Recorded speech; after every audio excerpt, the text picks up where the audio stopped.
Is really a groundbreaker, and something for a meeting like this is really exciting to kind of see what's going on. Okay, hi everybody. First of all, the only reason to put this slide up is that I'm actually at the University of Massachusetts, Boston, and just to point out to many of my colleagues here who don't seem to realize I have left BU, although I do still have an adjunct there. I have a couple of students to finish out, and of course continue to work with Alan. I want to acknowledge all of my numerous collaborators, and I'm going to be focusing mostly on these LIDAR campaigns that we've been running this past summer at some Neon sites and in Australia at some Tern sites. But I'm also going to take the opportunity to do a little bit of advertising because, as most of you know, or most of you know me as someone who does the Modus BRDF albedo and NBAR product, and I have been notified by NASA that they have started the version 6 reprocessing of the global product, and I need to advertise that finally NASA's letting me run this thing on a daily time step after 15 years, or first 16 days and then 8 days. Finally, they're going to let me run it daily, so we're looking forward to that. And so it will be available at 500-meter tiled in everyone's favorite sinusoidal projection. And there will be a secondary 30-arc-second one that isn't just the average of the underlying, as I've done in the past, but is actually a full retrieval at 30-arc-second lat long. So I think that will be quite popular. And all that will be available with tons of quality flags, if I can get you guys to look at it, and tons, even more tons of quality flags. And so anyways, I hope people will start looking at that product as it starts coming out and being stored at the decks. Because of this interest from space, I'm interested in BRDFs. I mean, yeah, I care about albedo, but I mostly care about BRDFs and clumping and shape and structure, and so therefore it makes sense that working through validation of these products through some of the CIOS work that Miguel's going to talk about later, through using the FluxNet albedometers, that's how I validate my product. And so I'm always looking for ways to validate not just the albedo, but that structure, that clumping. And so it made sense that we all became involved in LIDAR and LIDAR reconstructions. Many of us, we've been doing this for quite a long time. We've been working with our colleagues in Australia, David Jupp in particular, Alan Strahler and David go way back. And we were fortunate enough in the late last decade to talk the Australians into coughing up their Echidna LIDAR, which was a full waveform terrestrial LIDAR, 1064, named after that adorable little monotrum there that looks like a hedgehog, because David thought that when it curled up in a ball it looked like a little burst of LIDAR pulses going out. And we've published quite a few papers in using that single wave, full waveform instrument to reconstruct forest here, some red firs in the Sierras, and build wonderful reconstructions that we could fly through. And, you know, you got to admit, it's a blast. You fly through, it's like playing computer games all day. Because of that, we moved on to building a new one, and NSF very kindly offered to cough up some money so that we could build a new improved dual wavelength Echidna LIDAR. We keep Echidna in the name because we think it's adorable. And we both actually are building two, one for the US and one for Australia, which is just about to get shipped back to Australia. Again, full waveform. At this time it has both a 1064 and 1548 simultaneous pulses and a little bit better resolution, 1, 2, 4 milliradian scanning, not as fancy as some of the results that Matt's going to show a little bit later with all the work they've been doing with the Regal. Alan's the PI, Alan Strahler's the PI on this one. I'm also going to show you some work that we kind of got tangled up in just in really the last year with these cute baby LIDARs. In print, we're calling them canopy biomass LIDARs, but it's an instrument that was originally devised by the Rochester Institute of Technology, Jan van Aardt. He made the mistake of showing it to me, and I kept squeaking about cute baby LIDARs until everyone started calling them CBLs. So in print, we're calling them canopy biomass LIDARs, but you guys all really know what we call them. And Jan's really thrilled about this. He built the original one out of parts at his lab. We've built two more at UMass Boston. And they're just 905 off-the-shelf LIDARs. They have the advantage of they're really light and they're really fast. And the way my graduate students like to put it is that Crystal's not willing to risk the dwell in anywhere that's scary or wet or soggy, or you might trip and break it, but she's perfectly happy to risk her graduate students and these little cheap ultra-portable ones in any old conditions, alligators, whatever. We're leaving for 3 weeks to go to mangroves. So. We started this whole work with Neon in summer of 2012, where they actually did one of their first airborne observatory platform campaigns over Harvard Forest. Makes sense, lots of data, one of the longer LTRs. They did collect some of their hyperspectral data, and they collected a lot of LIDAR information, which they are working on. I've only handled some of the discrete, but they did collect full waveform as well. And this is just, many of you asked me how Alan's doing. Alan's doing great, particularly when we're staying at really fancy places to do field work like Harvard Forest, where you get to stay in luxurious homes with hardwood floors. And the beer is always cold, as you can see there, while Alan pontificates over the dwell with its guts hanging out the side while we were working on it that summer. Some of the early measurements. The whole point of having this dual wavelength is that the variation between the two wavelengths is going to tell us something about the woody versus foliated biomass, where one looks dark in the 1548 and it looks lighter in the 1064. So we can combine this and do better estimates in our LIDAR reconstructions of which part is woody and which part is leafy. So we worked on that at Harvard over 2012. Last summer, insanely, we went on 2 field campaigns. Remind me, I'm too old for this. And first was the Neon Airborne Observatory campaign that was flying transects from the rangelands around Fresno up into the High Sierra. And they were doing this in collaboration with the NASA High-Spiri efforts to collect a lot of avarice information along these same transects. And Bruce Cook was flying the G-Light in that same area in roughly that summer as well. We arrived with the Dwell and the Cute Baby LIDARs.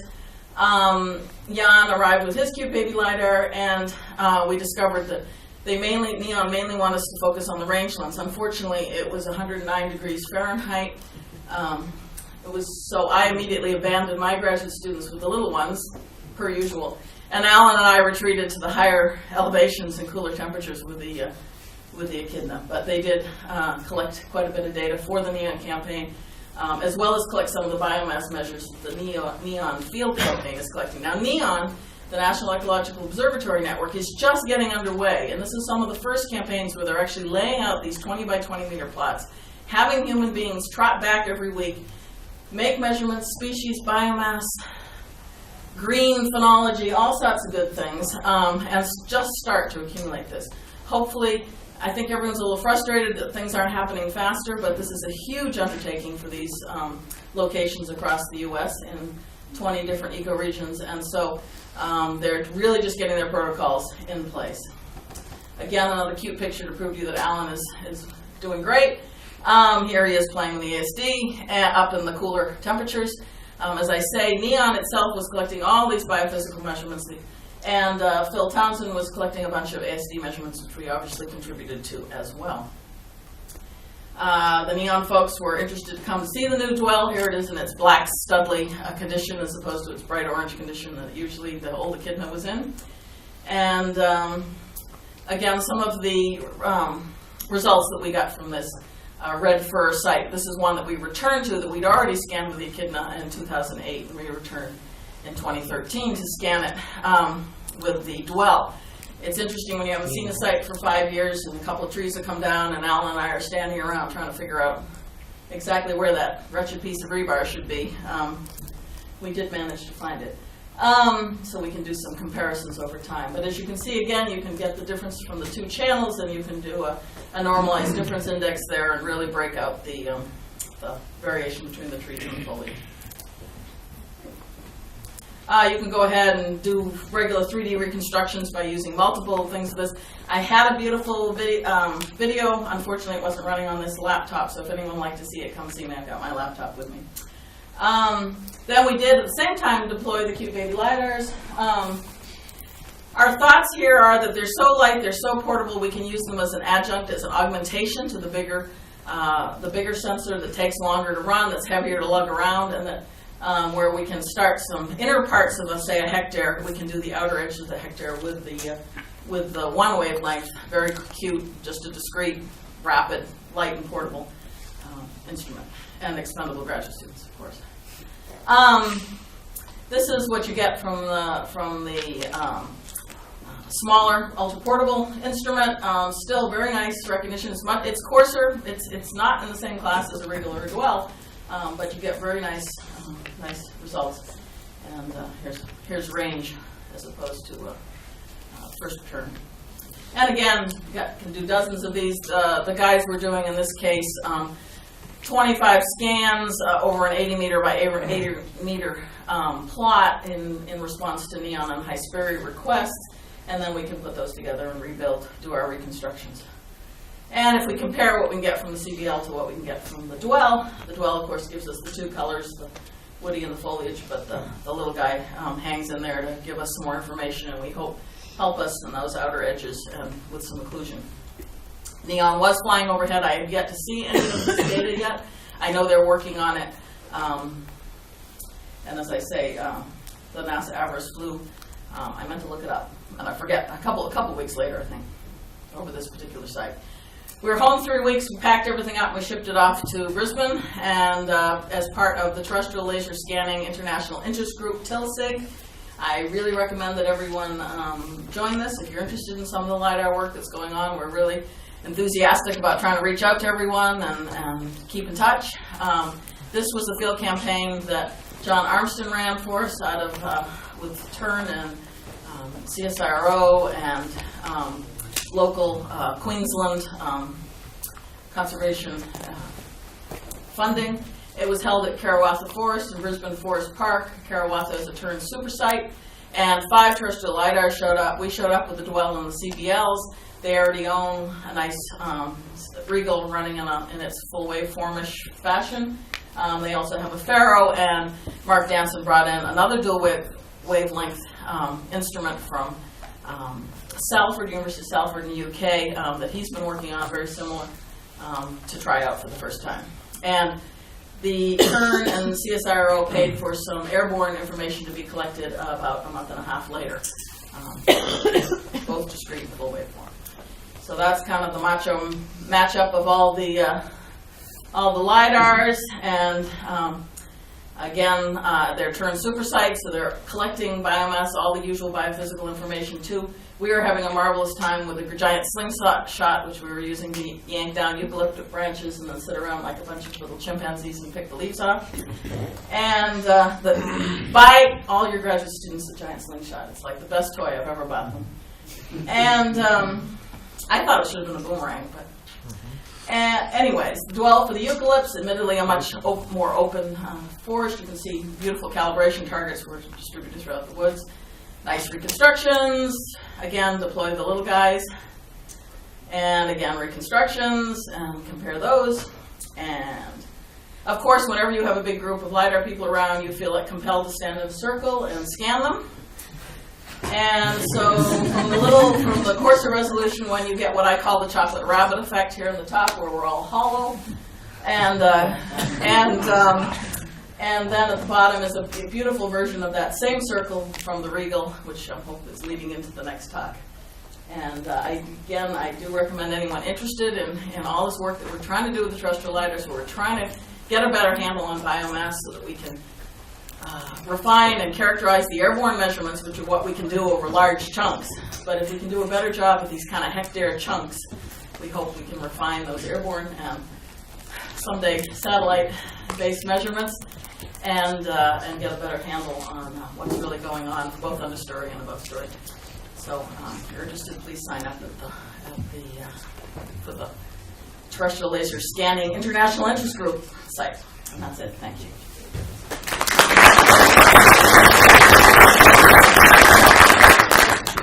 Questions?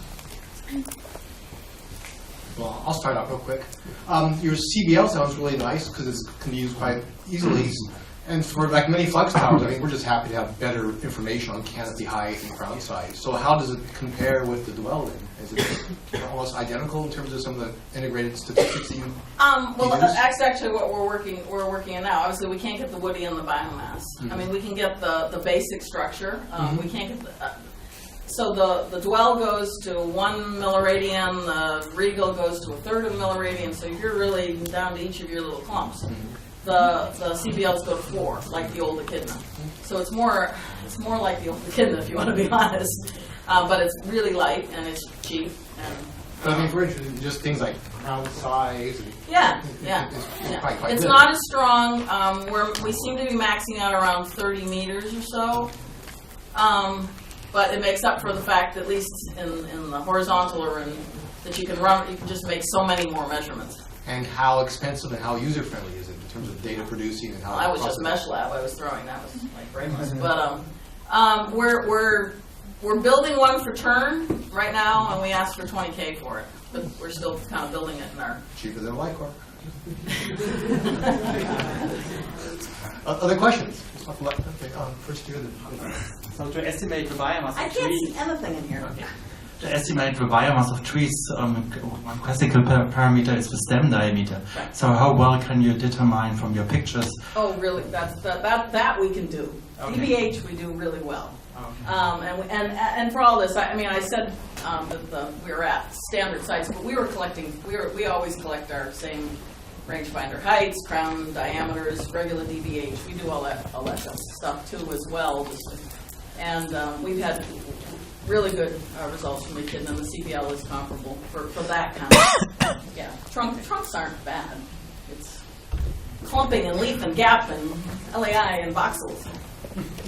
Yes, my question was regarding the estimation of the gap fraction. So how good is it considering the resolution or? Well, it's like the old echidna. So it's 4 milliradian.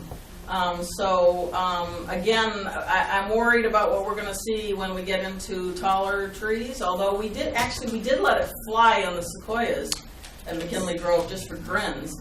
And we were still making it out, but just not very many returns were making it down. Whereas the echidna, which is has about out to 100-meter range, we don't have any problem. We've done the sequoias. So for that gap. Did you compare with photography or? Yeah.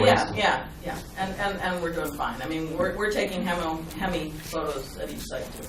We do that as standard operating procedure. Okay, well, One more. Just one quick question. How efficient is that to detect the small twigs and the small branches, like 2 millimeters? Yeah, well, 4 milliradians, that's the problem. You're not going to get a really tiny twigs with a 4 milliradian instrument, which is more operating at 20 or 30 meters. You're out to more like 7, 8, 9 centimeters. So, it's not going to get leaf clumps, but it's not going to get little tiny bits, which that's coming up. I'm going to show you all beautiful regal things. Maybe this will be